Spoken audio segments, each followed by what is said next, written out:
Let's talk about and explore just a little bit about sleep and the sleep cycles that, that your husband was talking about that he's noticing in his patients after they get their implants out. Absolutely. Tell us what's happening. And especially breathing component, right? Breathing is so important during our sleep. Sleep apnea is a very serious condition that it's a breathing condition. It's not a sleep disorder. It's actually an interrupted breathing. So generally, even in healthy population, breathing during the sleep slows down. Our heart rate slows down. There's a lot of physiological changes during the sleep. So any interruption with normal function will definitely impact how we sleep, how we go through sleep stages.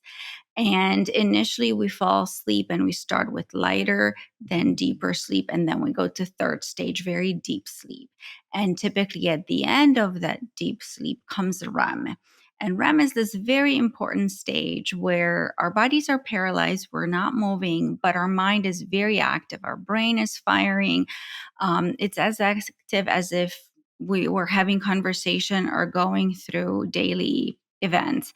A REM stage is very important for consolidating memories, emotions, making sense of our awake time, formulating the coping skills, dealing with stress. So REM is this like fundamental component of, frontal lobe functioning, that everything that makes us, human beings and experience things.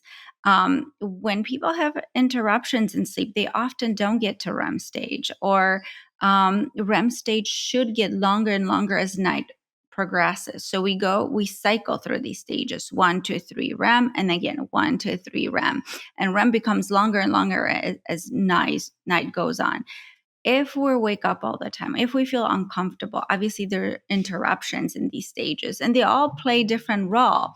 But I can see how individuals who remove implants and are able to sleep longer, get into deep sleep, and actually complete the full cycles, set of 4 or 5 throughout the night. They're actually are dreaming. They're actually sleeping more comfortably. They actually remember their dreams because things are happening more rhythmical. They're more in place, at peace with their experience. And what we just heard, the experience in the day, it's just incredible because when we are sleep deprived, obviously things like fogginess, inability to focus, issues with memory, being impatient, our entire cognitive emotional world is being compromised for that very reason. Like sleep is the part where you were supposed to process that and put things into place. So it's not even that your brain didn't rest, because it doesn't really rest during the sleep. It's just going through these filing and procedures that if that gets interrupted, we definitely will feel consequences of fatigue, grogginess, but not being mentally quite there, and definitely emotional ones. Right, because Um, you're probably just a lot more short, like your fuse is shorter, right? Because yes, you're tired exactly. and maybe your brain's not been doing what it's supposed to do. Your body's more tired. You just don't have the bandwidth to sort of Exactly. give Absolutely. the grace to the people around you Exactly. or And you only do the basic, right? You try to get up, get yourself dressed, not fall on your face, go to work and complete the task. You don't have any more fuel for the fluff, for connection, for being brighter. I have perfect example of my patient who was treating sleep apnea, again, breathing disorder that was interrupting her sleep. She was scheduling an appointment with someone and her daughter was standing on the side, and then after the appointment, she said, "Mom, you were so rude to that person." And this woman didn't even realize, what do you mean? Like, I just tried to make sure that they get my day, that we don't have a mess up. That's what it is.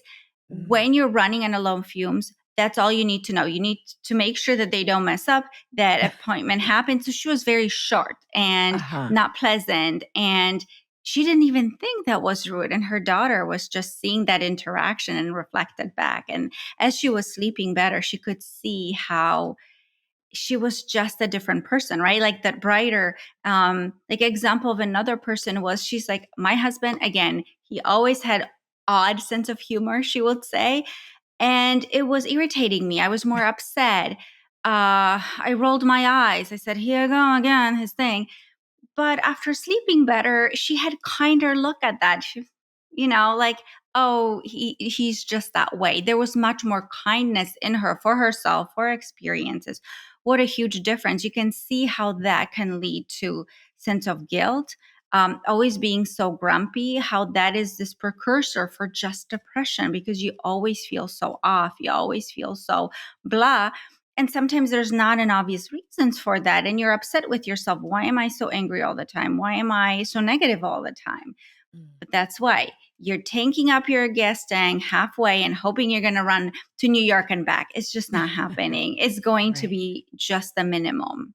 Well, I wonder how many marriages would be saved if at the first time they go to counseling and everybody said, "Let's check for sleep apnea." Sleep. Is everybody Exactly. getting no, really, because Absolutely. what what you're describing, like, I think all of us have been there at one time or another with a partner or spouse where it's just like, "Oh my god, what is wrong with you?" You're just Uh-huh. mm, and but if maybe you slept better, you would be, like you say, more forgiving,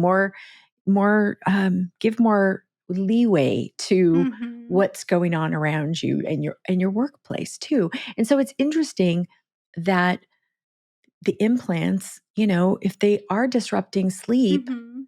that's going Mhm. to really be that's going to cascade into their life in maybe ways Yeah. that they had no idea.